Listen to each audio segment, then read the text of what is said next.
My name's Ted Goldman, and this is a story for Health Affairs, which is a policy journal, health policy journal. It's an issue they have coming out in November 2017 about global health. And there was a very specific idea behind my story. The idea was to take something that's relatively straightforward, relatively simple, and to look behind the scenes instead of just sort of writing a very quick hit piece that says Nigeria is introducing this health intervention. I wanted to look at all the factors that are involved in doing something like this in a country that's almost 200 million people, Africa's largest country, filled with lots of educated people, but still filled with, it's an enormous country, and so it's got vast differences between the North and the South, vast educational differences, vast cultural differences. So this health intervention was something that people in the global health field think is a fairly easy way to reduce mortality. So the reason this is important now is the following. Between 1990 and 2015, child mortality, that is the rate of kids 5 and under dying, dropped 53%, which is just an enormous figure. But the problem is that most of this drop, or a lot of this drop, occurred with kids who were older.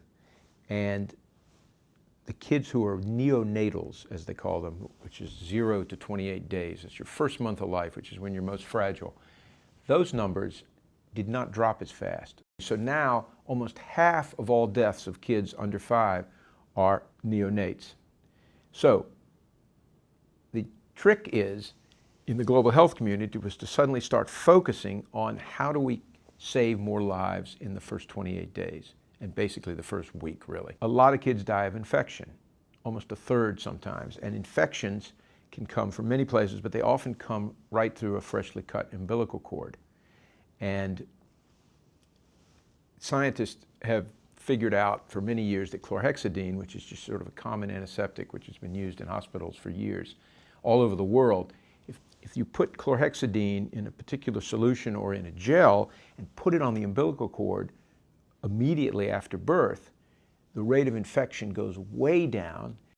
Nigeria last year decided that it would implement a national strategy to try to get chlorhexidine use to be what you put on the umbilical cord. The challenge was to figure out how to implement a project like this throughout the whole country. And they have a very ambitious goal. The project was launched in 2016. They want to have over half, about 52% of all births within 5 years, that chlorhexidine gel, which is what they decided to use, goes right on the umbilical cord stump. So the point of my piece was to try to figure out how they're going to do this and what are the challenges.